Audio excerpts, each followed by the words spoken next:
Hello friends, welcome back to my channel. இன்றைக்கி நம்ம கிச்சனில் முட்டை தொக்கு எப்படி செய்கிறதுன்னு பார்க்கலாம். நீங்கள் எப்பவும் பண்ணுற மாதிரி இல்லாமல் ஒரு வாட்டி இந்த மாதிரி ட்ரை பண்ணி பாருங்கள். ரொம்ப சூப்பராகவே இருக்கும். இது சப்பாத்தி, பூரி, தோசை எல்லாத்துக்குமே இது சூப்பரான சைட் டிஷ்ஷாக இருக்கும். இது செய்கிறதும் ரொம்ப கம்மியான டைமில் நம்ம செஞ்சு முடிச்சிடலாம். வீடியோக்குள்ளே போகிறதுக்கு முன்னாடி என்னோடய சேனலை சப்ஸ்கிரைப் பண்ணாதவங்க மறக்காமல் சப்ஸ்கிரைப் பண்ணிக்கோங்க. பக்கத்திலே இருக்கிற ஆல்ன்ற ஆப்ஷனை கிளிக் பண்ணிக்கோங்க. அப்போ தான் நான் போடுற வீடியோ உங்களுக்கு நோட்டிஃபிகேஷனில் வரும். வாங்க இப்போ இந்த முட்டை தொக்கு எப்படி செய்கிறதுன்னு பார்க்கலாம். ஃபஸ்ட்டு நம்ம அதுக்கு முட்டை ரெடி பண்ணி வச்சுக்கலாம். நான் அன்றைக்கி ஒரு 8 முட்டை எடுத்திருக்கேன். உங்களுக்கு எத்தனை முட்டை தேவையோ அந்த அளவுக்கு நீங்கள் எடுத்துக்கோங்க. இது ஒரு 4லேருந்து 5 பேர் தாராளமாக சாப்பிட்ற அளவுக்கு இருக்கும். இப்போ இந்த முட்டையை ஊற்றி எடுத்துகிட்டு அது கூட தேவையான அளவுக்கு உப்பு சேர்த்துக்கோங்க. கூடவே 1/2 ஸ்பூன் அளவுக்கு மஞ்சள்தூள் சேர்த்துக்கலாம். இது கூட 1லேருந்து 1.5 டீஸ்பூன் அளவுக்கு மிளகுத்தூள் சேர்த்துக்கலாம். நம்ம இதில் மிளகுத்தூள் காரம் தான் சேர்க்க போகிறோம், அதனால் கொஞ்சம் பார்த்து சேர்த்துக்கோங்க. கூடவே ஒரு கைப்பிடி அளவுக்கு மல்லி இலை சேர்த்துக்கலாம். சேர்த்துட்டு இப்போ இதை நல்லா கலந்து விட்டுக்கோங்க. முட்டை ஆம்லேட்லாம் போடுவோம்ல, அந்த மாதிரி நல்லா நமக்கு அடித்து எடுத்துக்கலாம். மஞ்சத்தூள் எல்லாமே நல்லா கரைஞ்சி வரணும், அந்தளவுக்கு நம்ம நல்லா அடித்து எடுத்துக்கணும். இப்போ பாருங்கள், நல்லா அடித்து எடுத்தாச்சு. இப்போ இதை நம்ம தனியாக எடுத்து வச்சிடலாம். இப்போ நம்ம கிரேவி எப்படி செய்கிறதுன்னு பார்க்கலாம். அதுக்கு நீங்கள் ஒரு அடிகனமான பாத்திரம் எடுத்துக்கோங்க.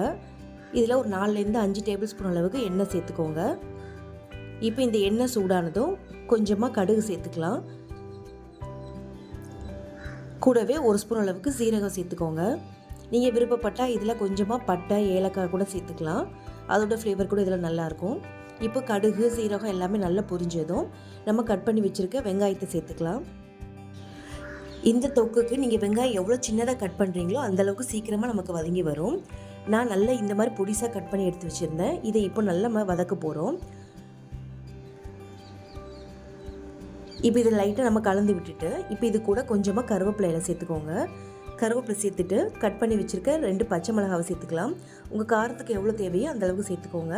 நான் இன்றைக்கி 2 பச்சை மிளகாய் கட் பண்ணி சேர்த்துருக்கேன். இப்போ இதை ஒரு 2 நிமிஷம் நல்லா வதக்கி விட்டுக்கோங்க. வெங்காயத்தோட கலர் லைட்டாக சேஞ்ச் ஆனால் போதும், அந்தளவுக்கு நம்ம வதக்கி விட்டால் போதும். இப்போ பாருங்கள், ஒரு 2 நிமிஷம் நமக்கு நல்லா வதங்கி வந்திருக்கு. இப்போ இது கூட இஞ்சி பூண்டு பேஸ்ட்டு சேர்த்துக்கலாம். நான் அன்றைக்கி 2 டீஸ்பூன் அளவுக்கு இஞ்சி பூண்டு பேஸ்ட்டு சேர்த்துருந்தேன். இப்போ அதையும் சேர்த்துட்டு நல்லா கலந்து விட்டுக்கோங்க.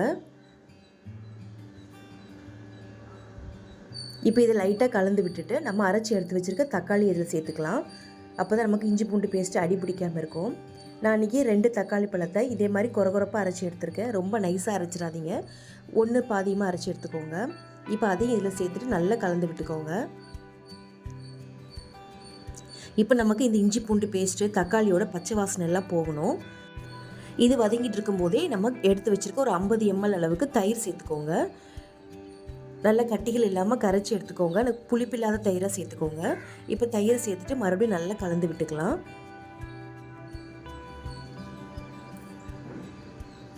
இப்போ இந்த கிரேவிக்கு தேவையான அளவுக்கு உப்பு சேர்த்துட்டு வதக்கி விட்டுக்கோங்க. நம்ம ஏற்கனவே முட்டையிலையும் நம்ம உப்பு சேர்த்துருக்கோம், அதனால் இந்த கிரேவிக்கு தேவையான அளவுக்கு மட்டும் உப்பை சேர்த்துட்டு நல்லா கலந்து விட்டுட்டு இப்போ இது ஒரு மூடி போட்டு நல்லா நம்ம பச்சை வாசனை போகிறது வரைக்கும் கொதிக்க வைக்கணும். இப்போ ஒரு 3லேருந்து 4 நிமிஷம் நல்லா கொதிக்க விட்டுக்கோங்க. இப்போ பாருங்கள், நமக்கு தக்காளி, இஞ்சி பூண்டு பேஸ்ட்டு எல்லாத்தோட பச்சை வாசனைலாம் போய் நம்ம சேர்த்துருந்த எண்ணெய் எல்லாம் திரிஞ்சு வந்துடுச்சு. இப்போ பாருங்கள், இந்த அளவுக்கு நமக்கு நல்லா வதங்கி சுருண்டு வந்திருக்கு. இப்போ இது கூட 1 ஸ்பூன் அளவுக்கு மஞ்சள்தூள் சேர்த்துக்கலாம். கூடவே காஷ்மீர் ரெட் சில்லி பவுடர் சேர்த்துக்கோங்க. நான் இன்றைக்கி காஷ்மீர் ரெட் சில்லி பவுடர் சேர்த்துருக்கேன். நீங்கள் தனி மிளகாத்தூள் வேணுன்னா 1 ஸ்பூன் அளவுக்கு சேர்த்துக்கோங்க.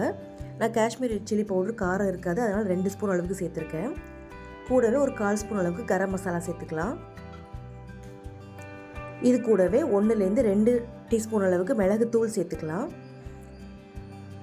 இந்த தொக்குக்கு மிளகுத்தூள் தான் ஜாஸ்தி சேர்க்கணும், அப்போ தான் இதோட ஃப்ளேவர் ரொம்ப நல்லாயிருக்கும்.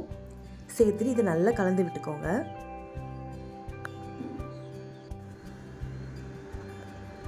இப்போ இது ஒரு 1 நிமிஷம் நல்லா கலந்து விட்டுட்டு இப்போ இந்த தொக்குக்கு தேவையான அளவுக்கு நம்ம தண்ணி சேர்த்துக்கலாம். இதுக்கு தண்ணி ரொம்ப ஜாஸ்தியாக சேர்த்துறாதீங்க, அப்புறம் தொக்கு ரொம்ப குழம்பு மாதிரி ஆகிடும். நான் இன்றைக்கி 1 டம்ளர் அளவுக்கு தண்ணி சேர்த்துருக்கேன். தண்ணி சேர்த்துட்டு மறுபடியும் நல்லா கலந்து விட்டுக்கோங்க.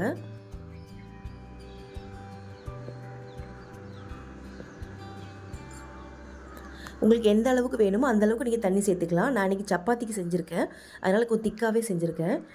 இப்போ இதை மூடி விட்டுட்டு ஒரு 3 நிமிஷம் நல்லா கொதிக்க விடுங்க. இப்போ அது கொதிச்சிட்ருக்கட்டும். அந்த சமயத்தில் நம்ம முட்டை கலக்கி வச்சுருந்தோம்ல, அதை நம்ம ரெடி பண்ணிக்கலாம்.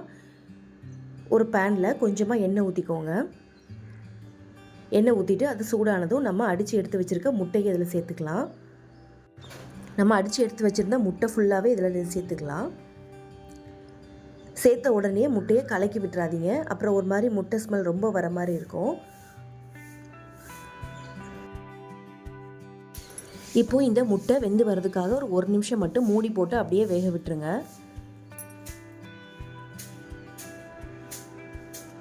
ரொம்ப நேரம்லாம் வேக வைக்க வேண்டாம். ஒரு நிமிஷம் மட்டும் மூடி போட்டு விட்டுருங்க. இப்போ பாருங்கள், நம்ம ஆம்லேட் மாதிரி போட்டிருக்கோம். இதை அப்படியே திருப்பி விட்டுருங்க.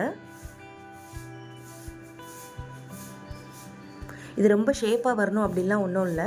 நீங்கள் எந்த அளவுக்கு முடியுமோ அந்த அளவுக்கு திருப்பி விட்டுக்கோங்க. மீதி வேகாமல் இருக்கிறதையும் கொஞ்சம் கொஞ்சமாக திருப்பி போட்டு வேக வச்சுக்கலாம்.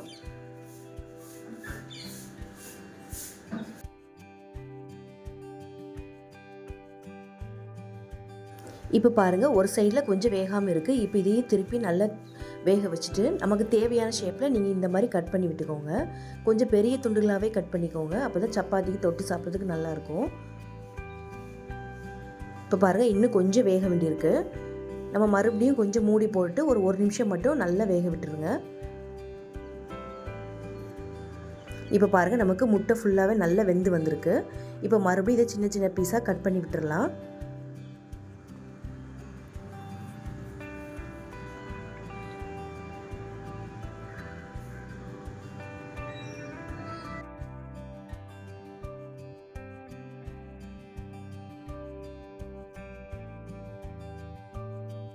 இப்போ பாருங்கள், நமக்கு முட்டை நல்லா ரெடி ஆகிடுச்சு. இப்போ இதை தனியாக எடுத்து வச்சுட்டு நம்ம ஏற்கனவே கொதிக்க வச்சுருந்தோம்ல, அந்த கிரேவி ரெடி ஆகிருக்கான்னு பார்க்கலாம்.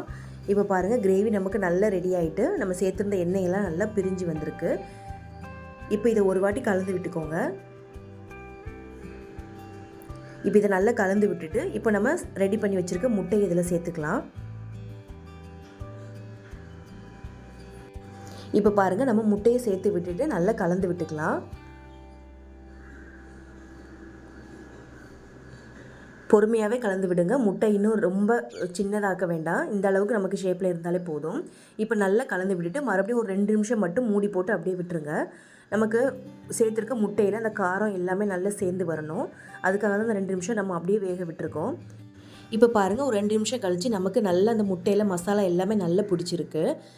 இப்போ சூப்பராக நம்மளோட முட்டை தொக்கு ரெடி ஆகிட்டுருக்கு.